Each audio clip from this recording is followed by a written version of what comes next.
প্রিয় দর্শক, আশিক মাহমুদ চ্যানেলে তোমাদের সবাইকে স্বাগত। আজকে যে বিষয়টা নিয়ে আমি হাজির হয়েছি, আইসিটির সবচেয়ে গুরুত্বপূর্ণ একটা অধ্যায় হচ্ছে প্রোগ্রামিং। এটা পঞ্চম অধ্যায়, প্রোগ্রামিং নিয়ে আলোচনা। এই অধ্যায়টা যদি কেউ ধাপে ধাপে অ্যান্সার করতে পারে, আমি জানি এবং শুনেছি 90% স্টুডেন্টই বলে যে প্রোগ্রাম কিছু বুঝি না, প্রোগ্রাম কিছু পারি না। তবে আমি এখানে কয়েকটা সিরিজ তৈরি করব। যদি এই প্রোগ্রামের প্রত্যেকটা ক্লাস দেখো, আমার মনে হয় তুমি প্রোগ্রাম কেন, তুমি এই প্রোগ্রাম ক্লাস করে অন্যকে পড়াতেও পারবা, কারণ এত সহজ করে আলোচনা করা হবে ইনশাল্লাহ। আজকে আমি প্রোগ্রামের কিছু বেসিক বিষয় নিয়ে হাজির হব। তারপর আস্তে আস্তে ধাপে ধাপে আমরা কয়েকটা পর্ব হবে এখানে। প্রত্যেকটা পর্ব যদি কেউ দেখো তাহলে অবশ্যই প্রোগ্রাম শিখতে পারবা। চলো আজকে আমরা আলোচনা চলে যাই। দেখো এখানে লেখা আছে প্রোগ্রামিং। প্রোগ্রামিং পর্ব 1, বেসিক আলোচনা। কিছু বেসিক আলোচনা তোমাকে জানতে হবে, এগুলো প্রত্যেকটা জায়গায় কাজে লাগবে। প্রোগ্রাম কি, তোমার আসতে হবে প্রোগ্রাম কি।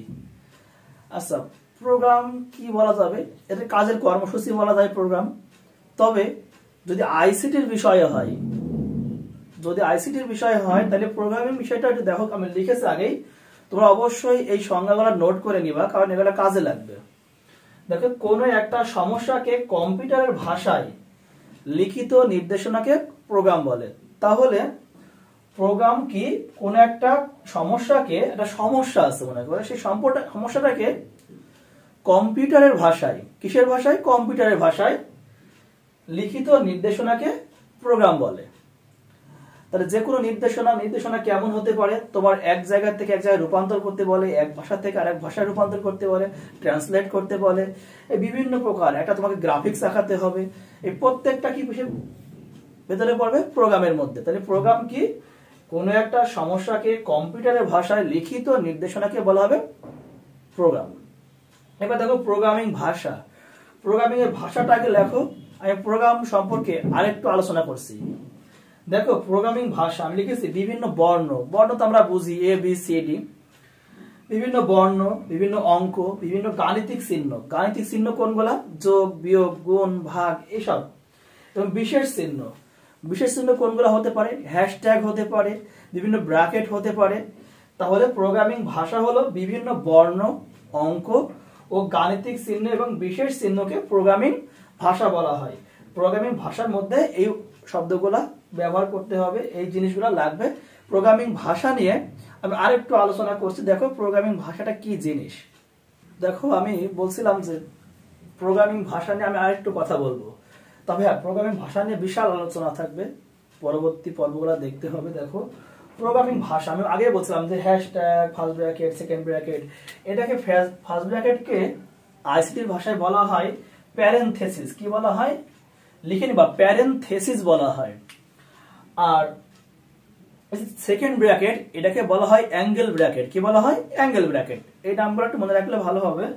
এবার দেখেন আমরা একটা জিনিস লিখেছি, যে তথ্য লিখেছি, হ্যাশ দিয়ে ইনক্লুড, তারপর লিখেছি stdio.h, তারপর লিখেছি মেইন দিয়ে ফার্স্ট ব্র্যাকেট দিয়েছি, প্যারেনথেসিস দিয়েছি, প্রিন্ট এফ দিয়েছি, তারপর দেখেন হ্যালো লিখেছি। কি লিখেছি, হ্যালো।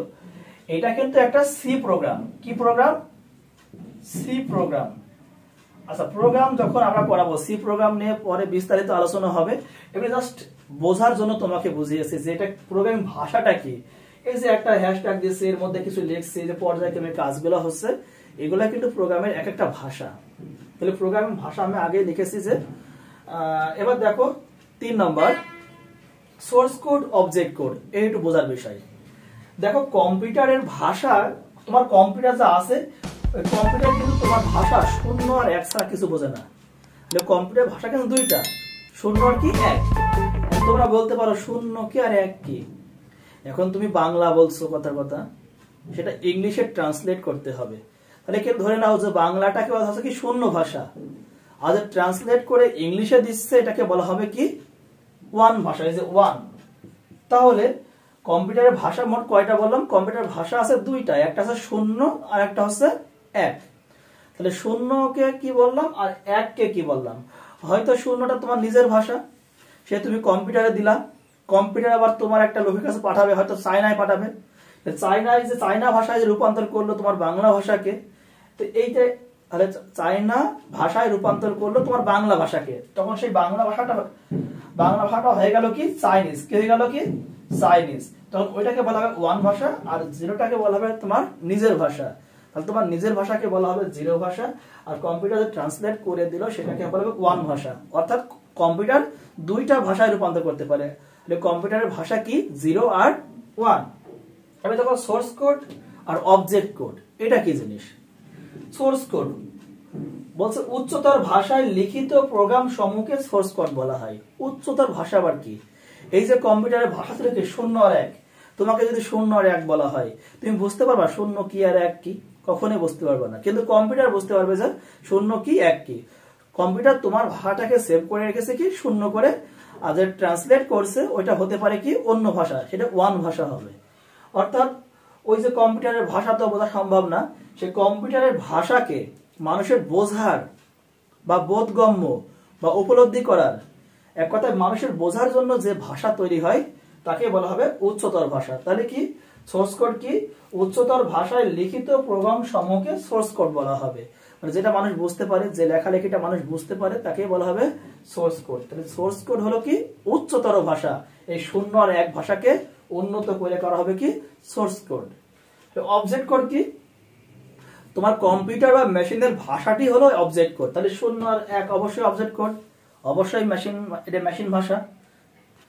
আমরা জানলাম কি প্রোগ্রাম কি, প্রোগ্রামিং ভাষা কি, শিখলাম হচ্ছে সোর্স কোড কি, অবজেক্ট কোড কি।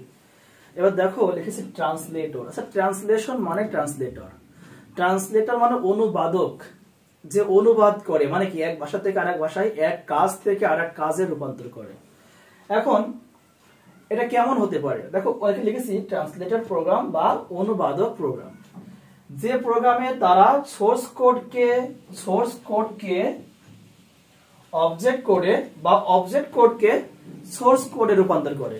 আচ্ছা সোর্স কোড কি? আমি আগে বলেছিলাম যে উচ্চতর ভাষা, কি বললাম? মানুষের বোঝার বোধগম্য ভাষা। আর সোর্স কোডকে অবজেক্ট কোডে মানে কি মেশিনের ভাষায়।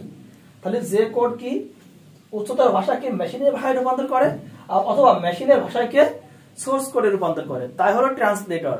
দেখো তোমার একটা জিনিস বোঝো এখানে, এটা মনে করো তুমি হচ্ছে বাংলাদেশি, কোন দেশি? মনে করো তুমি বাংলাদেশি, আর একজন আমেরিকান, এটা মনে করো আমেরিকান একজন ব্যক্তি, এতে আমেরিকান, তাহলে এ হচ্ছে বাংলাদেশি, এ হচ্ছে কি আমেরিকান। তাহলে বাংলাদেশি ভাষাটাকে দেখো, বাংলা ভাষাকে আমেরিকানরা তো বুঝবে না, আমেরিকানরা বুঝতে হলে কি করতে হবে? ট্রান্সলেট করতে হবে। ট্রান্সলেটটা করে দেবে কি? ট্রান্সলেটটা এখানে একজন আছে, সে করে দেবে, সে আছে মেশিন। মেশিন তোমার ট্রান্সলেট করে দেবে। তাহলে দেখো তো এখানে তুমি বাংলাদেশি আর একজন আমেরিকান, বাংলাদেশে তোমার ভাষা কিন্তু বুঝবে না, তাহলে তোমার ভাষাটাকে নিবে কে? কম্পিউটার। কম্পিউটারের ভাষা কয়টা ছিল? দুইটা, শূন্য আর এক। তাহলে কম্পিউটার মনে করো শূন্য ভাষা নিয়েছে, তো এই ভাষাটা নিয়ে ট্রান্সলেট করছে, অনুবাদ করেছে, অনুবাদ করে কাকে পাঠিয়ে দিচ্ছে? আমেরিকার কাছে। তাহলে বাংলাদেশের ভাষা যে ট্রান্সলেট করছে, ট্রান্সলেট করে যে পরিবর্তন করে দিচ্ছে, পরিবর্তন করে আমেরিকার কাছে বোঝার উপায় করে দিচ্ছে, তাকে বলা হবে কি অনুবাদক, কারণ সেটা ট্রান্সলেট করে দিচ্ছে। আর যে ট্রান্সলেট করে তাকে বলা হবে অনুবাদক। তাহলে খেয়াল রাখো অনুবাদক তাহলে কি দাঁড়ালো? দেখো যে প্রোগ্রামের দ্বারা সোর্স কোডকে অবজেক্ট করে অথবা অবজেক্ট কোডকে সোর্স কোডে রূপান্তর করা হয় তাই হলো ট্রান্সলেট। দেখো প্রোগ্রামের ট্রান্সলেটর আবার তিন ভাগে ভাগ করা হয়েছে। ট্রান্সলেটর, একটা কম্পাইলার ট্রান্সলেটর, একটা হচ্ছে ইন্টারপ্রেটার ট্রান্সলেটর, আর একটা আছে কি অ্যাসেম্বলার ট্রান্সলেটর। এখন কোনটা কি রকম দেখো, লেখা আছে সম্পূর্ণ কথা শুনে ট্রান্সলেট করে। একটা বক্তার বক্তব্য সম্পূর্ণ শুনবে, শোনার পরে ওই ভাষাটাকে অন্য ভাষায় রূপান্তর করলে তাকে বলা হবে কম্পাইলার ট্রান্সলেটর। এবার দেখো ইন্টারপ্রেটার, এটা কি জানো? যে আমি একটা লাইন বললাম, এটা আবার কম্পিউটার নিয়ে আবার রূপান্তর করলো অন্য ভাষায়, এটাকে বলা হবে ইন্টারপ্রেটার। অর্থাৎ একটা একটা করে শুনবে, একটা একটা করে শুনে ট্রান্সলেট করবে, তাকে বলা হবে কি ইন্টারপ্রেটার ট্রান্সলেটর। এবার অ্যাসেম্বল মানে, আচ্ছা অ্যাসেম্বল মানে কিন্তু ইংলিশ কথা থেকে আসছে, সভা, দেখেন অনেক মানুষ থাকে, অনেকগুলা মানুষের ভাষা, যদি অনেকগুলা মানুষের ভাষা যদি একবারে অন্য ভাষায় রূপান্তর করা হয় তাকে বলা হবে অ্যাসেম্বল ট্রান্সলেটর।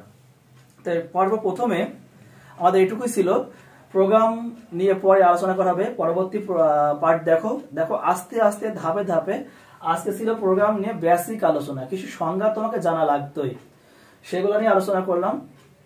আর ক্লাস করতে থাকো, একে একে যদি পর্ব তুমি ধারাবাহিকভাবে প্রত্যেকটা পার্ট শেষ করতে পারো, একদম তোমার কাছে আইসিটি প্রোগ্রামটা হাতের মুঠোয় চলে আসবে। তবে আজকের মতো এখানে শেষ। যদি আমার চ্যানেলটা ভালো লাগে অবশ্যই সাবস্ক্রাইব করবা, আর ভিডিওটাকে শেয়ার করবা, যত বেশি শেয়ার করবা তত আমার একটু উপকার হবে। এই তোমাদের এত কষ্ট করছি, যদি এর বিনিময়ে যদি কোনো উপকার পাই অবশ্যই চিরকৃতজ্ঞ থাকবো। আজকের মতো এখানে শেষ। আল্লাহ হাফেজ, ভালো থাকবা সবাই।